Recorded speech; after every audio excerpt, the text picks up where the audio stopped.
SpaceX Falcon 9 boosts Spanish communications satellite into space.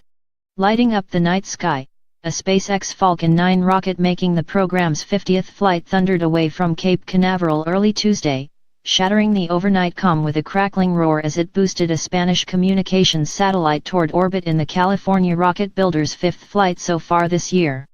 Running more than a week late because of testing and scheduling issues, the Falcon 9's 9 Merlin 1D engines ignited and throttled up to liftoff thrust at 12:33 a.m.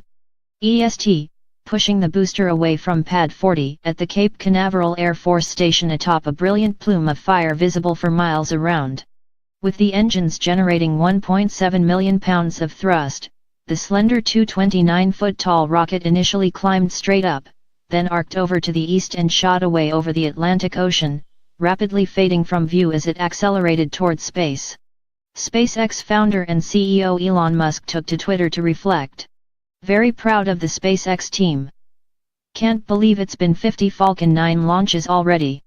Just 10 years ago, we couldn't even reach orbit with little Falcon 1. Elon Musk, at Elon Musk, March 6, 2018.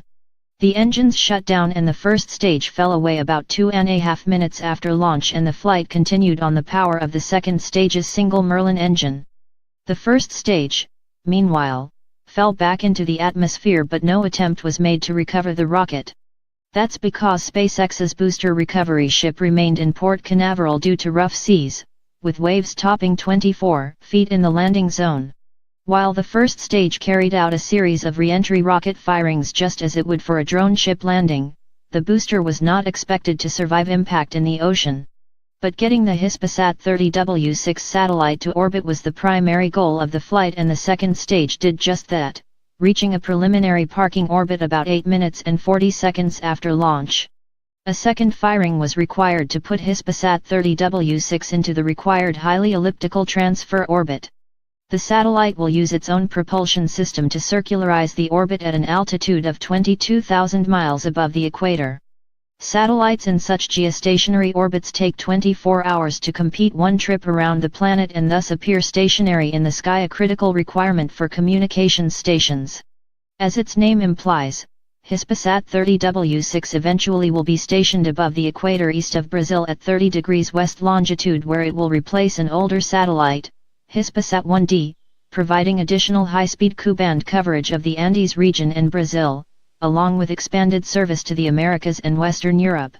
The satellite, built by Space Systems Loral, is equipped with 40 Ku-band transponders, 7 Ka beams and 10 C-band transponders.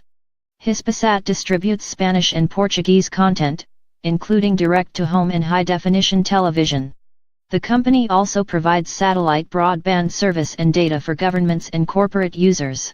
With the Hispasat launch behind them, SpaceX engineers will press ahead with a busy spring schedule, launching another Falcon 9 carrying 10 Iridium Next satellites from Vandenberg Air Force Base, California, on March 29, followed 4 days later by launch of a Dragon cargo ship from Cape Canaveral to deliver supplies and equipment to the International Space Station. A Falcon 9 is slated to take off from historic Pad 39A at the Kennedy Space Center as early as April 5 to boost the Bangabandha 1 communications satellite into space for the government of Bangladesh, followed by launch of NASA's exoplanet hunting test spacecraft from the Cape Canaveral Air Force Station on April 16. Another Iridium Next flight from Vandenberg is expected as early as April 28, followed 2 days later by launch of the SES-12 communications satellite from Cape Canaveral. An Indonesian relay station is expected to launch atop a Falcon 9 from Florida sometime in May, with another space station resupply mission expected to go up June 9. If all goes well, SpaceX will launch its second Falcon Heavy rocket as early as June 13, using the world's most powerful booster to put more than 20 small satellites into orbit after launch from the Kennedy Space Center.